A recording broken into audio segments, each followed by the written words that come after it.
rugs that we have here over centuries, which sadly are done.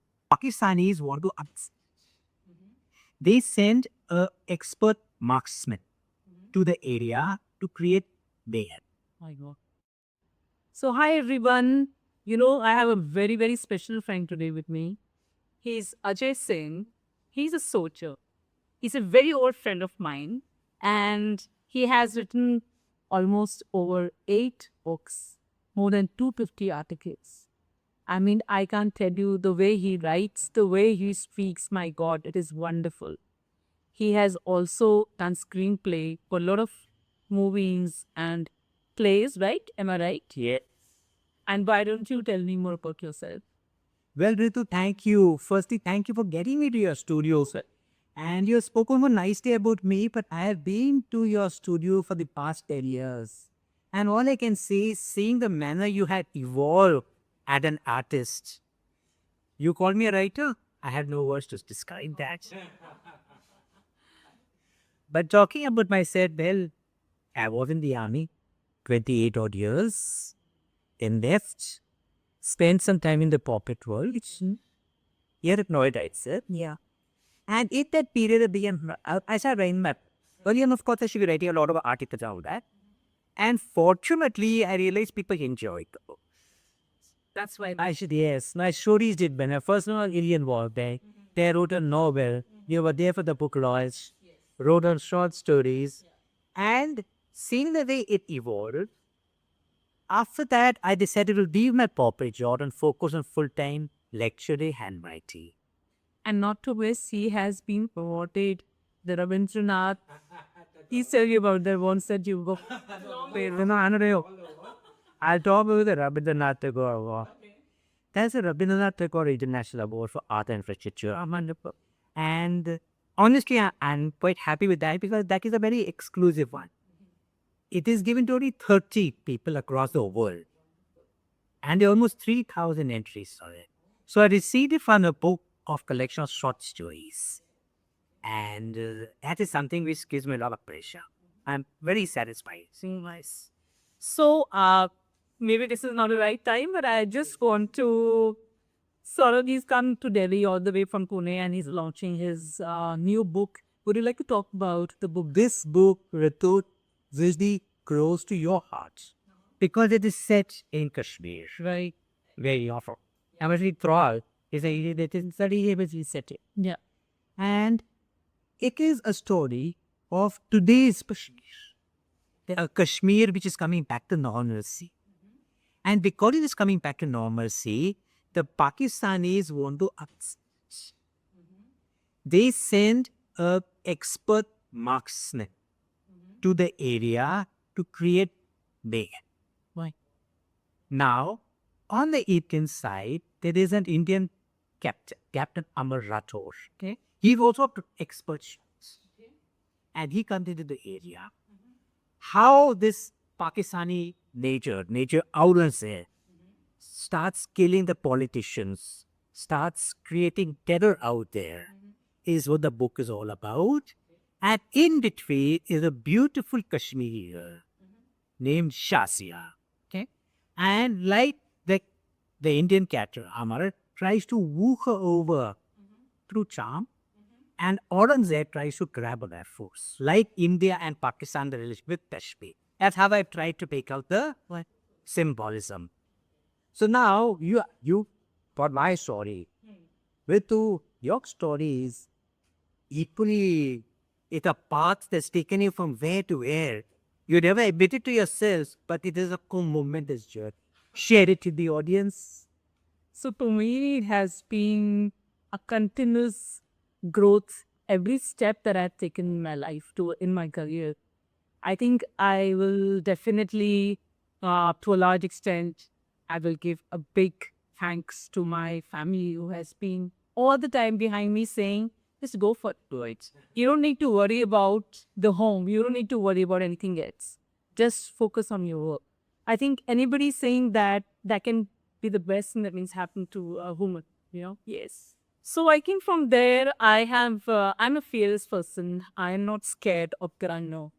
So that has really helped me to go out and out and explore this wonderful world of design. And I started as a designer and slowly went into manufacturing of furniture and products, which, Amazing. which eventually happened because I was not very happy with what I was getting in the market. When we used to design a project and we used to visualize the entire concept at the client, there were a lot of gaps in execution. So the vendors, which were usually in the market at that time, the commitment levels, the quality of the work, it was not up to the mark. And I was a person, and I'm a person who would never compromise in that. That was the time I decided that I'm going to make things on my own, so that I don't miss even the smallest thing that is happening. Yes, and to tell you that this table, which is there for the future, was Yes. So and the unique design, it has your signature on it. 100%. So see, the technique of inlay is very age old, right? Yeah, it's a very very old cultural thing which is happening across the globe actually. But the thing is, how do you put your ideas forward?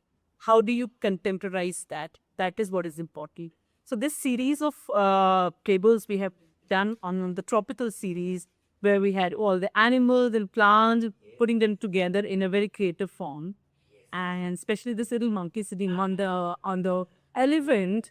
He's almost this little one is actually getting extinct now.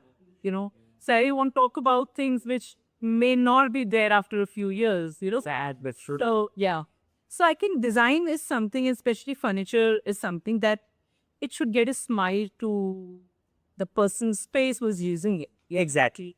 So Yes. yeah. I will to add on that the person who feels it, he should feel it is to be personalized. So in the extent that the person who created it should also feel it is to be personal. True. So that has been the way how we design our projects, how we design our furnitures. We even get into small details like even designing a small, a table, a coaster, set of coasters for our projects. I mean, we love to get into details. That is our USP. So where you get into your project, say at home, you need to go into every detail, right from a coaster, the furniture, right down to the wall, and the one set execution can be difficult. You may say. Ritu, you were mentioning all the different plans you've done for abroad, overseas, in India, everywhere. And one thing which I noticed, a theme which often comes about in your design, is the Indianness, if I may use that term, of your design. How do you bring it about, and what exactly do you mean by that? See, as an Indian designer, I think the kind of crafts that we have here over centuries, which sadly are done, because I think we are not able to retain them or use them or categorize them as per the modern designs that we are doing. I think it is our responsibility to ensure and design our projects and our products in a way where we are able to give a totally different look to those crafts, so that everybody, either if is doing a modern house or a traditional house, it actually gels in those design. Okay, okay. So, for example, something that you see behind me, I noticed the middle enter. It's beautiful. yeah, it's one such example of an art piece that we've done. This has a traditional craft of inlay work which has been being done since ages. You see Taj Mahal, you see all the other places where Makrana and all the places, marble ke andar, there's a lot of inlay work done. But see the way how we have conceptualized this, be it from the perspective of Vastu, where we say 7 running horses or 2 running horses, they get a lot of prosperity. Oh, that's interesting. That is one perspective that I had, because I don't want to go or suggest my clients with a regular painting. Right. This is another way of doing it in a very interesting way. Similarly, the other concept that I had in my mind is the 5 elements of earth which are coming together. So what you see here is the center of the earth, which is the sun. Okay. That's the way we have designed that lighting fixture. And then this form that you see is water. Water. Okay. Oh, They are stars that you've done in brass. Right. All the animals and the life forms that you see on Earth. Right. And the vase on which we've done is all wood. Oh, it's wood. Yes, it's all wood. And so that is the whole girls feel. So that's the amazing. So our USP is actually focusing on these very unique hand finishes.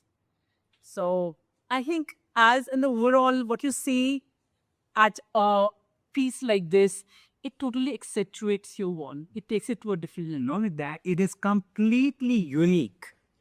That's the way I can do. And now that you explained it to me, I suddenly realized the meaning behind it. Something that was beautiful. It has got so much depth to it. Yes, and the way we visualize it, we didn't want a rectangular box or a straight line for this. I wanted a very free flowing font. Got it. And I think every design that we do, we try to see how we can sort of use it in a different way also. Like this you see as a wall, but we've also done as a perfect label. Right. Okay. And it looked amazing. It would. Yes. So that is the whole idea. That really Amazing. And now that I explained the concept, it suddenly has a meaning which is far more than just a beautiful piece of art. So another piece very close to my heart is this one. So what you see in the first glance is you see a parrot is about to put his wings down and he's sitting on top of a tree. Right. This is Dhokra craft जो आप देख रहे हैं centuries बहुत पुराना है craft ये हमारा जिसमें एक मोल्ड बनाया जाता है मोल्टन ब्रास उस मोल्ड के अंदर पके डालते then this is the process that we ultimately achieve so what you see if you get your camera close you see the actual textures of wood here all the grains so this is an actual wood yes actual wood which has been casted and to retain this kind of a texture. So that is what we have done here. And here what you see in the parrot, Right. the body of the parrot is done in stone. Oh, I did not realize this. The body is in stone and how beautifully the rest of the body is in all pure brass. It's such an art piece. It's a joy to see things like these in your... But I'm seeing something evolve. Again, as a layman, I look at it as a beautiful and a very unique piece. But the manner in which you're gone about sculpting it, I just can't take my hat off to you. And just imagine the hands who have worked on such pieces. I mean, they take so many days to make something like this. And each is one of a kind. One of a kind. They can never be We replicated. can never be even have another piece cannot be seen. Never ever. That's the beauty of handcraft. Yeah. And what we enjoy the most is the design process, how we get new ideas every time in little projects. And of course, the furniture that is a very, very important part of any project. And when you start seeing our sort of designs coming to reality, that is the point where we really enjoy and we when wait to see that smile on the client space also. You know, Ritu, we talked about Indianness. Another thing I noticed very much in your design is your roots. Kashmir. Yes. How does that reflect in itself? So I've spent some time in Kashmir and a lot of time in Rajasthan actually. So I have a lot of, you will see these hints of strong cultural vibes, which I eventually I started actually realizing that I have the Kashmiri intricate carving and beautiful embroidery work and what you see right behind me, samawar, the metal work, the brass work, even in Rajasthan, all these things are there, the kind of color, the kind of vegetable dyes, the metalwork. So I think that has maybe not consciously, but subconsciously it has been within me. And it definitely comes in my design through, different ways. So yeah, I enjoy doing that. Yes, I see it comes out in you, and by a strange coincidence, Kashmir. Oh my God, yes. And this the book that you're writing on is again on Kashmir. Is that coincidence? Yes, definitely. And one thing which has come about so much is the commonality of the creative process. Key. in architecture, design, and writing. And it has been such a pleasure sharing it with you. Thank you so Thank much. you. It's been a pleasure to talk to you and knowing about you and how you work, how you think. It is really inspiring. Wonderful. I truly enjoyed the evening, and we have to have more of this.